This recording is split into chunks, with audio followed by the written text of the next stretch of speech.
I'm Ken Yeager, and I'm here with Maribel Martinez, who's the Director of the Office of LGBTQ Affairs, and David Campos, who is the Deputy County Executive in charge of the Division of Equity and Social Justice.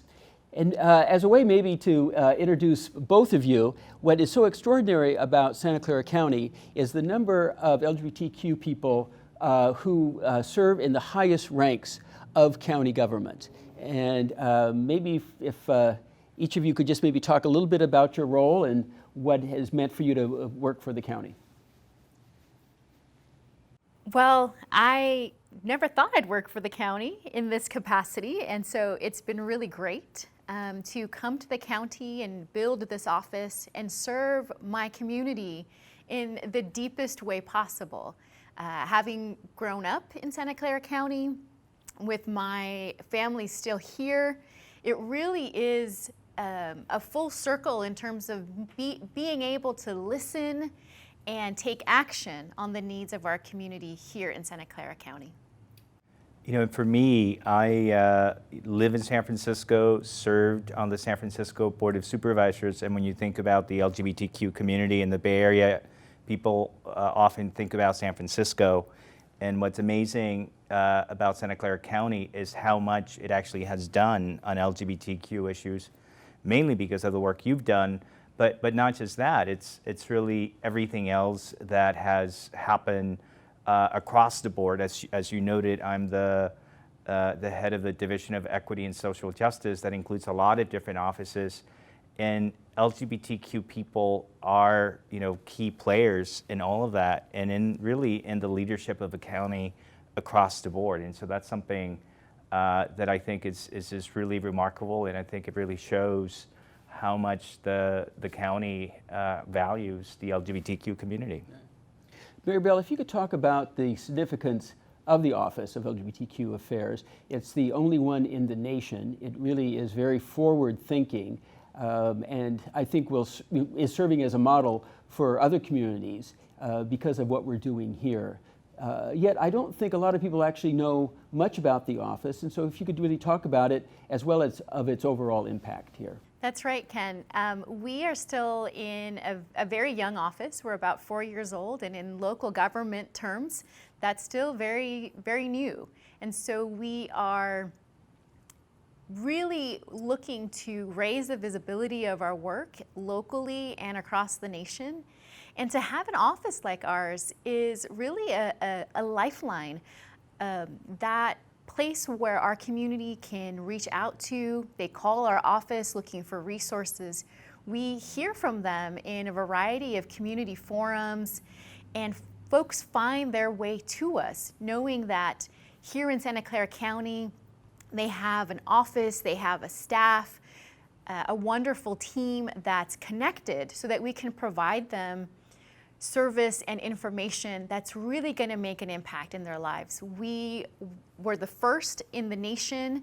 We have a wonderful network across the U.S. from different cities and jurisdictions who are doing similar work, but still Santa Clara County is the only county that has a scope of work so comprehensive that really touches the lives of so many communities, from foster care to criminal justice, to the education system, and definitely our health care system in its broad scope, from medical health, behavioral health. And so we are really building a robust safety net where all of our community of all backgrounds are really supported and can begin to build a bright future here in Santa Clara County.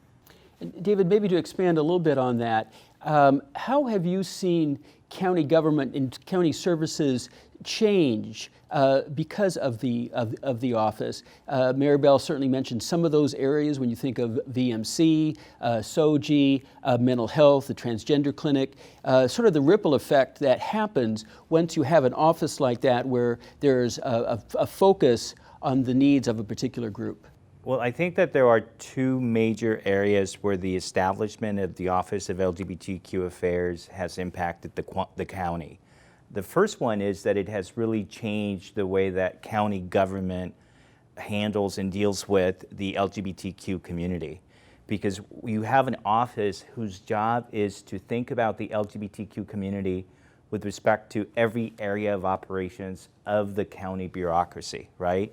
And so every agency has to take into account the impact that it's having on the LGBTQ community. And you can see that, you know, we have a gender clinic that was open because the office pushed for it to address the health needs of the transgender community. We have a homeless LGBTQ shelter that was also created to address those needs. We are looking at the issue of employment of LGBTQ folks, especially transgender men and women, because of the work of the office. And so across the board, that has happened. The second thing is that it has actually prompted the county bureaucracy to think about other communities, and thus the creation of the Division of Equity and Social Justice, which, by the way, before Black Lives Matter, started injecting equity and racial and social justice into the work of the county. And that's very powerful. And even though the Office of the LGBTQ Affairs began, you know, focused on the LGBTQ community, the impact really went beyond that. And so I think in that way is very powerful, and we were ahead of our time because of that. Well, and tied to that is the whole dynamic of intersectionality, which I think is a relatively new concept of looking at populations and understanding that people just aren't in one group. There's going to be other issues and other areas that are going to affect them as well. Could you talk a little bit about that? Right. I mean, the reality is that we as individuals are many things, right? I am a man, but I also happen to be gay. I happen to be an immigrant. I happen to be Latinx. And likewise, you know, you have women who are from different backgrounds. And so you cannot talk about addressing the needs of one individual unless you actually address the needs of the totality of that individual.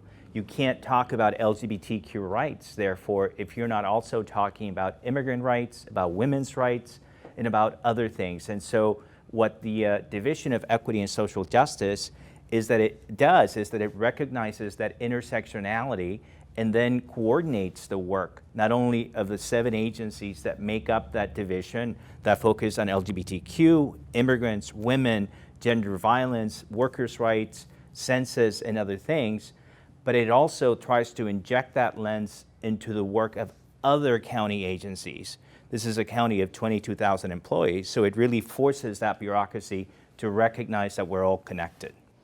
Yeah, and part of that, you know, the excitement of all of the training that we're doing with county employees is one thing to think about the overall population and making sure that they're aware of issues that are happening in our community, but county employees themselves may need to be educated as well, because they're going to be interacting with citizens all the time in everything that they do, and we certainly want them to make sure that they're as aware of the issues that are happening. Absolutely, Yeah. absolutely. Yeah, so Maribel, one of the things that David mentioned was sort of the ripple effect that is happening because of the office. We know that certainly a lot of elected officials and different levels of government want to do whatever they can for the LGBT community, but if they don't put resources behind it, nothing ever happens because everybody's so busy doing other things. And so maybe if you could talk about the kind of work that people are doing in the office and why it wouldn't have been happening if there weren't people whose job it was dedicated to do some of those things. Yes, absolutely. We know that it's not that putting up a rainbow flag and a placard are really great ways to show a visible support. But that also needs to be, strengthened with actions, with policies, with programs. And so because we have a dedicated team who is looking deeply at the system inequalities, the procedural barriers in accessing services in the multiple systems like criminal justice system, like the healthcare system, we are really going to the root causes of why certain communities experience negative health outcomes in a disproportionate number than others. And so we have to go to those root We have to go to the root to solve the problem, and in doing that, we actually expand access, we actually improve the lives of not just that individual community, but of so many more. And for elected officials to say and come out as strong allies also means that they are willing to put resources and staff to look at these systemic issues and are going to be dedicated to following through, even if that means that we have to take a hard look at our own institutions and realize that we need to do things differently so that we can better serve the needs of our community. And it was about 4.5 years ago that you were hired. We stole you from San Jose State, and you've just done an excellent job while you've been here. How would you say that the office has grown? There were 2 people in the original budget proposal, and it's grown since then. Was that just because people kept on seeing how great the needs were, and that if you only have either 1 or 2 people in a county of 2 million people, it just wasn't enough resources? You know, oftentimes the LGBTQ community is an afterthought. We think of, oh, what does the LGBTQ community need after we've made decisions? But when you have staff that are looking intently at policies, at programs, at budgets, we're able to really see the gaps and identify a corrective course of action. It's also really important that we collect data. And so because we've had a team that has been in conversation with multiple stakeholders, we've been collecting data through surveys and analyzing national data and seeing how it compares locally, we're able to make really strong cases for what needs to be done here that is going to not just improve the lives of folks living in Santa Clara County right now, but for future generations. So having those resources of staff is actually the #1 asset that Santa Clara County has. Yeah, and I think of, when we are able to elect LGBTQ officials at all levels, and certainly allies as well, who are well-intentioned and really want to make a difference. All of us are spread so thin with all the other issues that we have to deal with that it's very hard to sort of make major steps. And I think that's why I'm so proud of the office, and that it's gotten the support from our county executive, Dr. Jeff Smith, who's put in the resources, as well as the board members approving those budgets. Because if you really want to make a difference and leave a legacy with the work that you do, you really have to put offices and individuals in place who have the responsibility of carrying out those responsibilities. Maybe then just the last question for both of you. If we can think about ourselves many years ago, much younger, knowing that we were gay, lesbian, LGBTQ, thinking about our own futures, what kind of jobs we might want to have. Certainly when I was growing up, there wasn't anything like the office where I could apply right after college if I really wanted to work with my community.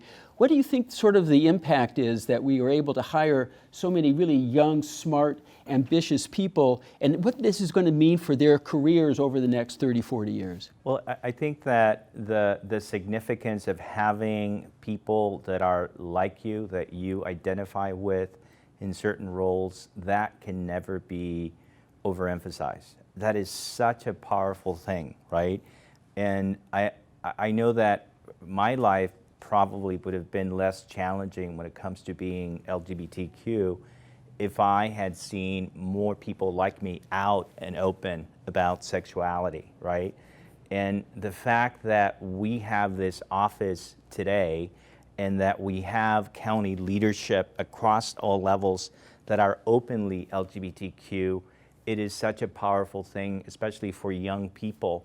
And the idea and the hope is that if you're a young person growing up in the county of Santa Clara and you happen to be gay, that you're not going to deal with the stigma that many of us grew up with, that you're not going to see the levels of suicide, but beyond survival, that they're going to see themselves being capable of doing anything, right? And that their sexual orientation, their gender identity is not going to be an obstacle. To the contrary, it's going to be something that is going to help them move forward. And that's something that is possible because this office is here, because we're here. And I do want to give you credit, Supervisor Yeager, because when you were first elected and ran openly and pushed for these issues, it was a lot harder to do that. And in that sense, it is your trailblazing work that has opened those doors to so many people in Santa Clara. And so I think that many people, all of us, are very grateful to you for that. And now you can you can see the seeds of your labor because, it's really paying off. Thank you, David. Maribel? Absolutely. So first and foremost, thank you for dreaming up this office. I think all the work that you've done in this area of advocacy, it has been so important that got us to this point. And so because of you, I am. And so thank you for that. As a young Chicana child of immigrants growing up in East San Jose in the 80s, one of the biggest worries or concerns was really about my safety. Would it be okay to be who I am? And to now, fast forward many years now and be in a place where not only am I okay, but I'm part of a wonderful network of colleagues who are really looking at equity, looking to transform local government, working to add that redemptive value to perhaps institutions that have caused lots of harm in our community because there weren't people like us who brought our lived experience and really were able to create programs and policies that served our community in deep and meaningful ways.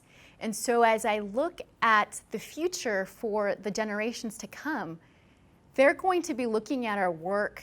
They're going to be graduating from schools knowing that there is a place for them in the workforce, there is a place for them in governance, and there is a place for them to make a long-lasting impact and to really change the future, where we won't be so worried about the baseline of safety, but where we can really come to this place, the Silicon Valley, and really embrace the spirit of innovation, not just in our industries, but in who we are as a community, making sure that every single person is seen, is heard, and valued, and that is a testament to greatness of a community and our society.